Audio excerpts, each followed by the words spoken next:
ప్రపంచంలో ఒక మిషనరీ ఉన్నాడండి. అతని పేరు ఇవాన్ రాబర్ట్. అతడు చాలా రోషం కలిగినటువంటి వాడు.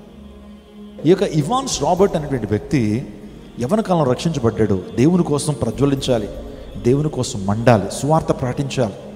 నాలాంటి అనేక మంది యవనస్తులు ఈ లోకంలో గతించిపోతున్నారు, నశించిపోతున్నారు, భయంకర పాప ఊబిలో కూరుకుపోతున్నారు. లోకం పాడైపోతూ ఉంది. లోకం భయంకరమైన రీతిలో భ్రష్టమైనటువంటి జీవితాన్ని ప్రజలు జీవిస్తున్నారు. అందరి బట్టి వారు సువార్త ప్రకటించాలనే ఉద్దేశంతో, మీరు నమ్మండి, కొన్ని లక్షల రూపాయలు అతడు ఖర్చు పెట్టాడు. అంటే మన భాషలో చెప్తున్నాను, వాళ్ళ దేశపు కరెన్సీలో చాలా ధనాన్ని వెచ్చించి నెల రోజులు ఆయన సువార్త ప్రకటించాడట. అనేక గ్రామాల్లో, అనేక ప్రాంతాల్లో సువార్త సభలు నిర్వహించి దేవుని సువార్తను ప్రకటింపచేశాడు.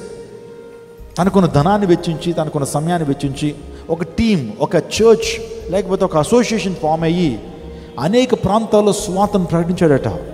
30 రోజులు పరిచయం చేశాడట. 30 రోజులు వాక్య సందేశం ఇస్తే ఆ 30 రోజుల్లో 2 లక్షల మంది యేసుక్రీస్తు ప్రభు సన్నిధిలో వారి ప్రతి పాపాన్ని ఒప్పుకొని రక్షణ పొందారట. స్తోత్రం చెప్పండి, హల్లెలూయా.